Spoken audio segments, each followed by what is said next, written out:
ఆహ్లాదకరమైన ప్రకృతి మధ్య ఉన్న చిన్న గ్రామంలో ఒక తల్లి తన చిన్న కుమార్తె ఆశాతో కలిసి నివసిస్తుంది.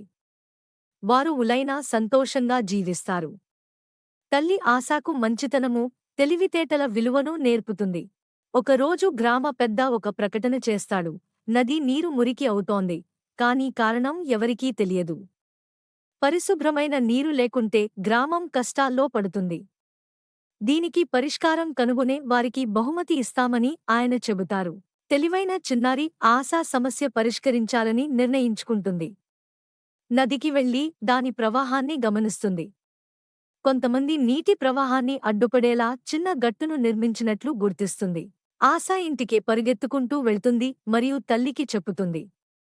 తల్లి చిరునవ్వుతో, తెలివి మరియు మంచితనం ఉంటే ఏ సమస్యనైనా పరిష్కరించవచ్చు.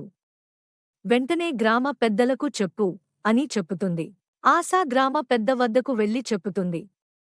అతను ఆమెతో పాటు నదికి వెళ్తాడు. గ్రామస్థులు కలిసి ఆ నీటి అడ్డంకిని తొలగిస్తారు. కొద్ది సమయంలోనే మళ్లీ నది నీరు శుభ్రంగా ప్రవహించసాగుతుంది. గ్రామ పెద్ద ఆశా తెలివికి ముచ్చటపడి బహుమతిగా బియ్యం మరియు పండ్లు ఇస్తాడు. బియ్యం మరియు తల్లి ఆశాను గర్వంగా హత్తుకుంటుంది. గ్రామస్థులు ఒక విషయం తెలుసుకుంటారు. ఏ సమస్యకైనా తెలివి ఉంటే పరిష్కారం ఉంటుంది. చిన్న పిల్లవాడు కూడా పెద్ద మార్పు తీసుకురాగలడు.